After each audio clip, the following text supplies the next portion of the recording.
puis je voulais juste préciser que la femme qui a dit ça, elle nous a déjà dit que moom moo nekkoon esclave sexuel de Ben Laden. Non, c'est pas vrai. Et que actuellement Ben Laden donc benn métisse égyptienne la ak éthiopienne je pense et que actuellement dafa génne benn livre. Bah, pour man je pense que c'est pour livre am jaar parce que actuellement ñëpp a ngi def ay recherche ci moom di xool kan mooy gel bi parce que Jimon Un su boo waxee ci moom ñëpp dañuy ñëw xool kan lay coucher ba mariage am nara yàqu. Stratégie la donc je pense que stratégie la parce que kooku génnee boppam ci Ben Laden ragalu dara quoi. Et en plus entre parenthèses la vie de Jimon Unsu, c'était un Africain qui était allé immigrer aux États-Unis, il était SDF même. Il y a quelqu'un qui l'a remarqué, qui a dit ah mais il a une belle carrure ce monsieur, il est beau gosse, il a du chien. Il a du charme, donc pourquoi pas ne pas l'utiliser. Nous, on commence avec mannequin pour Calvin Klein. Et là, actuellement, acteur. Machallah, il gagne très bien sa vie. Okay. Il est marié à une magnifique femme, il a de beaux enfants. Voilà, quand même. Alors, Lionel Messi attend un bébé. Parlons un petit peu de foot. Oui, Lionel Messi. C'est pas Messi. Bruno. Messi. Il y a Bruno okay, d'accord, c'est vrai. Coucou Bruno, si tu nous regardes sur TFM. Alors Lionel Messi est bientôt papa. Ce monsieur a 25 ans. Mansour Kokhole, une image de Lionel Messi avec sa compagne parce qu'il n'est pas marié avec elle. Quand même, moi je lui donnerais pas 25 ans Lionel. Moi je lui donnerais plutôt 30 ans. Plus, ouais. Et pourtant normalement quand on fait du sport, on rajeunit. Ouais. Mais moi il a une tête de vieux. En tout cas il va devenir bientôt papa. À 25 ans et puis on lui souhaite une bonne continuation par rapport à l'Euro et aussi congratulations, félicitations à lui. Vraiment, ce sera un garçon. Un garçon, c'est pas encore sûr, bon peut-être. Et si c'est un garçon, c'est pas sûr aussi. Un petit Messi. Dans quelques années, on verra. On verra, voilà. Parce que là, ce n'est pas évident. Footballeur papa, fils footballeur, c'est pas évident. Et qui cartonne comme son papa aussi. Qui cartonne comme son papa, aussi court que son papa. Non. Aussi rapide. On reste toujours dans le foot. Avec Bafétimbi Gomis, d'origine sénégalaise. Monsieur Gomis a des problèmes. Et oui, il est accusé par une femme de 38 ans. De viol. Il passe une période très délicate actuellement. C'est une sombre affaire.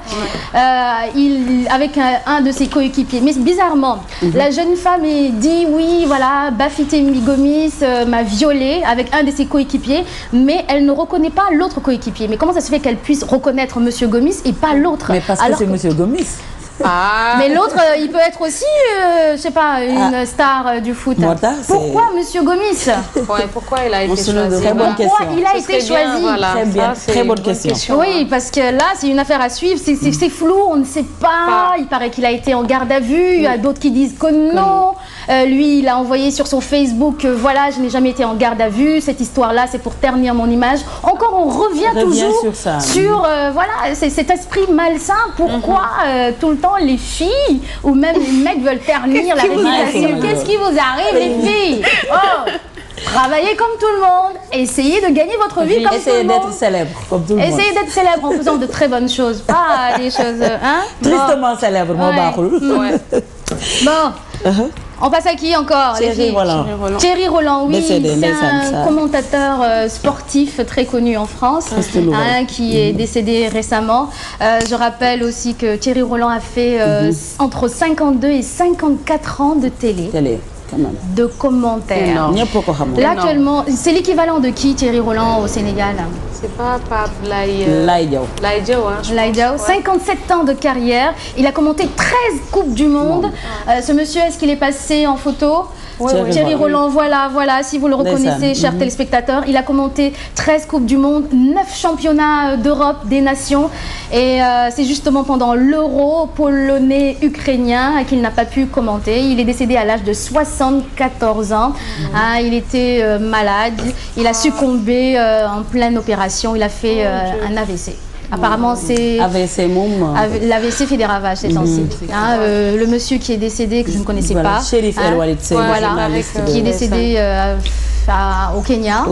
Voilà. Et suite AVC là aussi. Paix à leurs âmes. En tout cas, de grandes figures dans le milieu journalistique, que ce soit journalistique, sport, cinéma, musique, politique. En tout cas, ils sont en train de partir. Ça fait peur. Ça fait peur et moi j'ai eu l'occasion de le rencontrer bi ñu doon def remise de diplôme sama école et puis dafa ñëw jox ñu suñu ay diplôme di ñu conseiller en fait nan lañ ñuy def pour bu ñu bëggee réussir dans le journalisme donc du coup bi ma yëgee affaire bi dafa ma xaw a touché de trop quoi donc RIP à Thierry Roland. Rest in peace. Yep. Bon, ça vous dit d'aller un petit peu au cinéma? Oui, pour décompresser un petit peu, pour faire descendre la pression. C'est parti.